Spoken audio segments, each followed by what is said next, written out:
इन images को बहुत आराम से देखो। ये एक बहुत ही छोटा सा रूम है जिसकी दीवारें लाइट ग्रीन है, एक सिंपल सा डेस्क और एक ही स्क्रीन। कोई नियॉन लाइटिंग नहीं, कोई ग्लास कैबिन नहीं और ना ही कोई दोस्त, बस पूरा साइलेंस। अब ये चीज देख के लगता है कि यार शायद ये कोई एवरेज आईटी का है या फिर शायद फ्रीलांसर या कोई रिटायर्ड अंकल टाइप। और जब हम इसका इंटरव्यू सुनते हैं तो ये बंदा बार बार बोलता है, मुझे अकेला रहना पसंद है, मुझे बाहर का कोई स्टिमुलस नहीं पसंद। I want to not have external stimulation. मेरा ऑफिस सबसे बोरिंग ऑफिस है जो तुम देखोगे। मैं बिल्कुल अकेले काम करना चाहता हूँ। My office is the most boring office you'll ever see, and I sit there alone in the quiet. मुझे हाई पावर डेस्कटॉप भी पसंद नहीं है क्योंकि वो आवाज बहुत करते हैं। It doesn't have to be big and powerful, although I like that.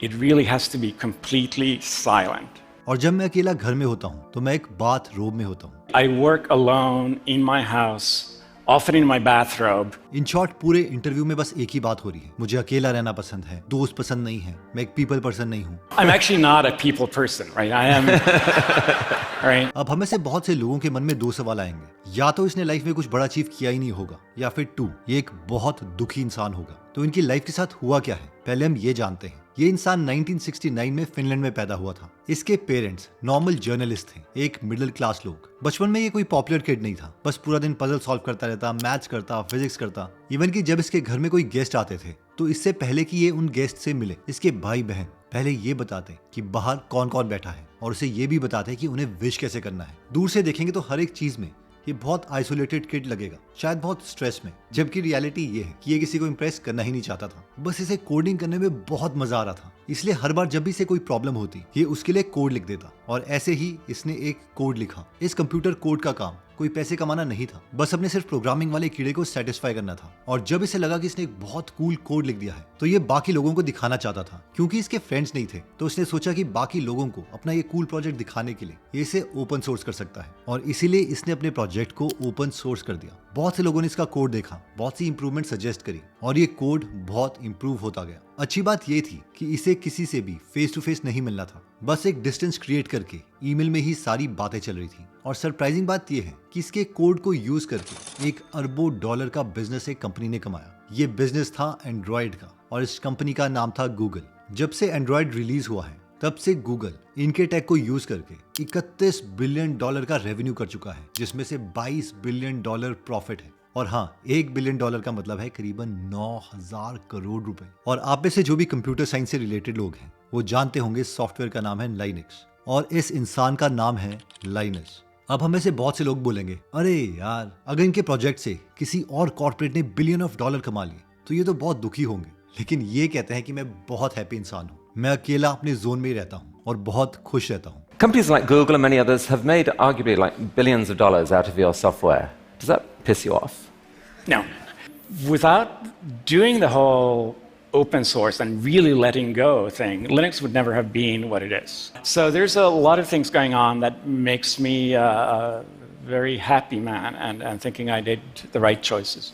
अब हम में से कई लोग अकेले रहने के बावजूद भी बहुत खुश रहते हैं और ये चीज हम SDT यानी सेल्फ डिटर्मिनेशन थ्योरी से समझ सकते हैं। लेकिन इससे पहले कि मैं आपको इस अमेजिंग थ्योरी के बारे में बताऊं, मैं आपके साथ एक बहुत ही इंटरेस्टिंग स्टोरी शेयर करना चाहता हूं ताकि आप ये ना समझो कि आप वियर्ड हो अगर आपको अकेला रहना पसंद है। देखो, एक इंसान है जिसका नाम था ग्लेन गोल्ड, जो कि एक बहुत ही टैलेंटेड पियानिस्ट है। जब भी लोग उनको सुनते थे तो वो कहते थे कि ये बंदा तो पियानो पर जादू कर देता है। पर ग्लेन के साथ एक इंटरेस्टिंग चीज थी, उनको स्टेज पर जाने से डर नहीं लगता था, बल्कि उनको स्टेज बिल्कुल भी पसंद नहीं था। जब भी लोग उनके लिए क्लैपिंग करते तो उनको ये सब तमाशा लगता और वो बहुत ज्यादा इरिटेट हो जाते।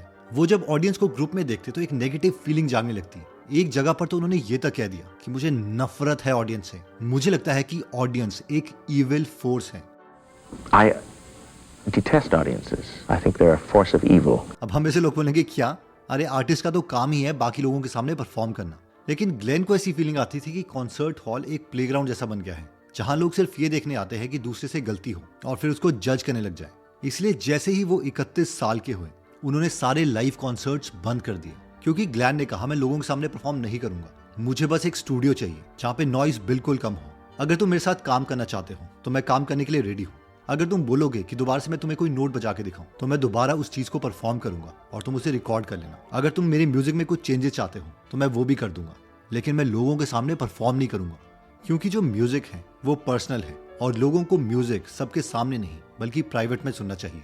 अब ये 2 स्टोरी सुन के हमें लगेगा कि यार ये लोग अकेले भी थे, खुश भी थे और इतना कुछ अचीव भी कर लिया, ये हुआ कैसे? तो इसके लिए थियरी आती है SDT, सेल्फ डिटर्मिनेशन थियरी। इस थियरी को समझने के लिए इमेजिन करो आप एक 23 साल के लड़के हो, ऑफिस के बाद फ्राइडे नाइट को आपके फ्रेंड्स आपको खींचते और कहते हैं चल यार पार्टी करने चले, और आप कहते हो ठीक है चलते हैं। जैसे आप एक क्राउडेड कैफे में पहुंचते हो, वहां पर म्यूजिक का बहुत ज्यादा शोर है, बहुत चमकीली लाइट्स हैं और हर तरफ लोग जोर जोर से हंस रहे हैं, जोक मार रहे हैं, आप स्माइल कर रहे हो, लोगों के साथ बातें कर रहे हो, इवन फोटोज भी खिंचवा रहे हो, लेकिन इंटरनली आपको ऐसा फील हो रहा है कि आपके दिमाग के कंप्यूटर में किसी ने 50 टैब्स एक साथ खोल दी हो। इसलिए जैसे आप घर में पहुंचते हो, 1 घंटा इस कैफे में रहने के बाद आपके दिमाग में एक ही थॉट है, यार मुझे थोड़ी देर अकेला रहना है। ये कोई दुखी वाला थॉट नहीं है, ये एक रिलीफ वाला थॉट है जिससे आप खुद को रिचार्ज करने वाले हो।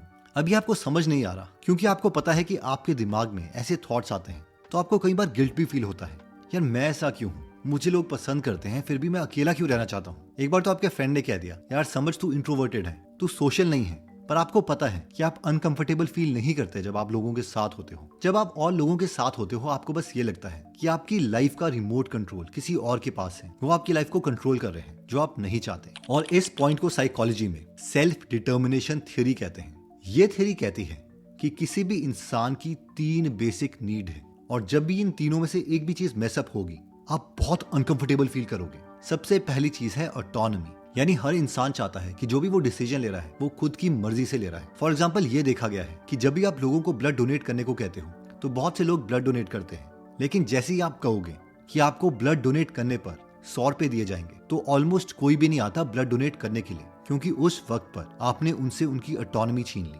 आपने उनको ये फील करवा दिया कि वो जो ब्लड है वो खुद की मर्जी से नहीं बल्कि पैसों की लालच से कर रहे। सेकंड चीज जो हर इंसान को चाहिए वो है कॉम्पिटेंस, यानी मैं एक केपेबल इंसान हूँ, मैं अपनी लाइफ में इंप्रूव कर रहा हूँ। और तीसरी चीज जो हर इंसान को चाहिए वो है कनेक्शन, यानी मेरे पास मेरे अपने लोग हैं जिनके साथ मैं कनेक्टेड फील कर पाऊँ। अब वापस चलते हैं आपकी इमेजिनेटिव स्टोरी में। आपको उस रात अपने फ्रेंड्स के साथ कैफे में इसीलिए अच्छा नहीं लग रहा था क्योंकि आपकी पर्सनैलिटी के अकॉर्डिंग आपकी ऑटोनॉमी आपसे छीन ली गई थी, क्योंकि आपकी जैसी पर्सनैलिटी को अकेला रहना पसंद है। और 2008 की ये स्टडी इसे प्रूव भी कर चुकी है, क्योंकि जो अकेलापन है वो खुद में बुरी चीज नहीं है। फर्क सिर्फ इस बात का है कि आप खुद अकेला टाइम चूज कर रहे हो या फिर आपको फोर्स्ड फील हो रहा है। इसलिए उस रात आप कैफे से घर में आके बैठते हो और फिर आपको रिलैक्स फील होने लगता है। आपको याद आता है कि मंडे को आपने एक प्रेजेंटेशन भी बनानी है। नॉर्मली अगर आप अपने दोस्तों के साथ होते तो आप इसे प्रोक्रेस्टिनेट कर देते, टाल देते, लेकिन क्योंकि अभी आप अकेले हो आप आराम से अपना लैपटॉप खोलते हो, एनर्जी फील करते हो और प्रेजेंटेशन बनाना स्टार्ट कर देते हो। और SDT थ्योरी के अकॉर्डिंग ये इसीलिए हुआ क्योंकि ये आपकी सेकंड नीड है। कॉम्पिटेंस का सीधा मतलब यही है कि इंसान को ये लगना चाहिए कि वो अपनी स्किल बिल्ड कर रहा है, चीजों को हैंडल कर रहा है, अपनी लाइफ को इंप्रूव कर रहा है। अब आपकी स्टोरी में एक इंपॉर्टेंट टर्न आता है। रात के 1 बज गए हैं और आपको अचानक से फील हुआ कि यार मैं ठीक हूँ पर मुझे किसी से बात करने का मन कर रहा है। ये आपकी थर्ड नीड थी, कनेक्शन, यानी आप बस सिक्योर फील करने के लिए ये चाहते हो कि आपके पास अपने लोग हैं जो आपकी केयर करते हैं। इसलिए आप अपनी बेस्ट फ्रेंड मीरा को एक छोटा सा वॉइस नोट भेजते हो, यार आज का दिन बहुत अच्छा था लेकिन मैं थोड़ा थक गया, कल चाय पर चलें? और आपको रिप्लाई आता है हाँ कल चलते हैं। बस आपको यही चीज चाहिए थी, इससे ज्यादा कॉन्वर्सेशन की जरूरत भी नहीं थी, क्योंकि आपको पता चल गया कि जब आप लोगों को मैसेज करते हो तो वो रिस्पॉन्ड करते हैं और आपकी तीनों नीड पूरी हो गई।